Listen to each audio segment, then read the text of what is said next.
ఈ రోజు నేను మూడో శనివారం కందుకూరుకు వచ్చాను. స్వర్ణాంధ్ర స్వచ్ఛాంధ్ర కార్యక్రమంలో మీలో ఒకటిగా భాగస్వామి కావడానికి వచ్చాను. ఇప్పుడే చాలా మంది మాట్లాడారు. కొంతమంది బయట ప్రపంచానికి చెప్పకపోయినా ఈ రోజు పార్వతీపురం నుంచి వచ్చారు, మచిలీపట్నం నుంచి వచ్చారు. ఒక నమ్మిన సిద్ధాంతం కొరకు స్వచ్ఛందంగా పనిచేసే పరిస్థితికి వచ్చారు. ఈ రోజు వాళ్ళందరినీ మరొకసారి మనందరి తరపున మనస్ఫూర్తిగా అభినందిస్తున్నా, ధన్యవాదాలు తెలియజేస్తున్నా. ఈ రోజు సమాజం కోసం ప్రతి ఒక్కరి బాధ్యతగా మనం పనిచేయాల్సిన అవసరం ఉంది. ఈ రోజు మనం చూస్తే మన ఇల్లు, మన ఊరు, మన రాష్ట్రం స్వచ్ఛంగా ఉండేలా ప్రతి ఒక్కరూ పరిశుభ్రత అదే మరిగా ఎక్కువ ప్రాధాన్యత ఇచ్చి ప్రతి నెల మూడో శనివారం ఎట్టి పరిస్థితుల్లో ఒకటే చెప్పాను, వేరే కార్యక్రమాలు ఏమీ లేవు. 30 రోజులు మనం పనిచేస్తున్నాం.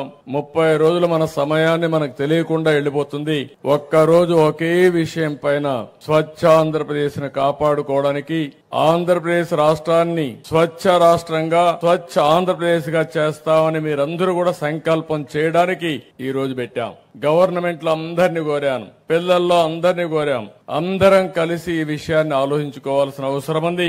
ఒక్కరోజు మన ఊరి కోసం, మన కోసం మనం అంకితం చేయాల్సిన అవసరం ఉంది.